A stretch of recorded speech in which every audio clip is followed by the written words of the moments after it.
Demak, biz bugun chet elda topshirishning deadlaynlari va talablarini ko'rib chiqamiz. Chet elda o'qish bu shunchaki diplom emas, balki dunyoqarashning kengayishi va ulkan imkoniyatlar demakdir. Agar siz kelgusi o'quv yili uchun nufuzli oliygohlarga hujjat topshirmoqchi bo'lsangiz, ushbu video aynan siz uchun. Birinchi, muhim muddatlar, deadlaynlar.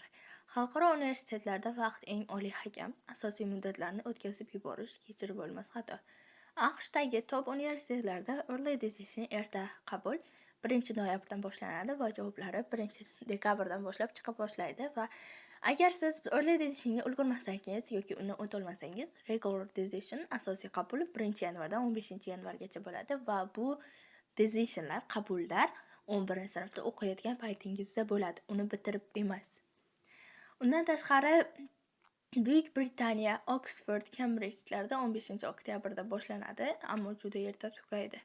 Yevropadagi Germaniya, Italiya universitetlarida esa martda iyungacha, lekin viza uchun hujjatlarni yanvar-fevraldan boshlash tavsiya etiladi. Janubiy Koreya universitetida grant qabullari fevral oxiri, mart boshlarida boshlanadi. Ikkinchisi, top 5 majburiy talablar. Hujjat to'plami application package quyidagilardan iborat bo'lishi shart. Til sertifikati IELTS kamida 7 yoki TOEFL 95+. Ba'zi olimlar Duolingo English testi 125+ni ham qabul qiladi. Akademik ko'rsatkichlar, oxirgi 3 yillik baholar.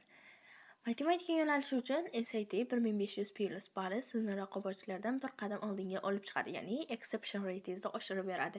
Bu grantlar haqida gap ketyapti, chunki chet eldagi kontraktlar juda ham yuqori va siz chet elda o'qishingiz uchun, to'liq o'qishingiz va sizning sharoitlaringiz uchun grantlar juda ham muhim hisoblanadi. Grant iloji boricha grant olishga harakat qilish kerak va motivation letter ham bo'lishi kerak. Nega aynan men degan savolga javob beruvchi shaxsiyatingizni ochib beradigan matn. Nega universitet aynan sizni tanlashi kerak? Boshqa o'quvchilardan nimangiz bilan ajralib turasiz? Shu haqida insho yozishingiz kerak. Tavsiyanomalar maktabdagi matematika yoki ingliz tili ustozingizdan olingan professional baho. Agar yo'nalishingiz gumanitar fanlar yoki biologiya, kimyo bo'lsa, demak o'sha ustozlaringizdan referens xat olishingiz kerak. 5-si portfolio, darsdan tashqari faoliyat. Volontyorlik, sport yutuqlari yoki o'zingiz yaratgan kichik loyihalar bu extracurricular juda ham muhim hisoblanadi, hattoki universitetga kirganingizdan keyingi hayotingiz uchun ham muhim. Yolg'on ishlatish juda ham xato, hattoki universitetdan haydalish darajasiga ham borishingiz mumkin. Foydali maslahatlar, grantlarni qidiring, ko'pchiligi full ride, hamma xarajatlar qoplanadi yoki tuition waiver, faqat o'qish pulidan ozod qilish shaklida bo'ladi. Common App'dan foydalaning.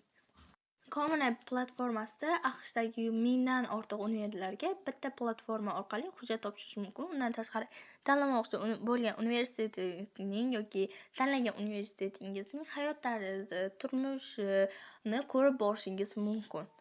Va undan keyingi tavsiya, vaqtni to'g'ri taqsimlang. Hujjatlarni deadline tugashidan kamida 2 hafta oldin yuboring. Oxirgi kunda serverlar ishlamay qolishi ehtimoli katta. Undan keyingi o'sha o'qimoqchi bo'lgan universitetingizning o'qitiladigan fanlarini ko'rib chiqing.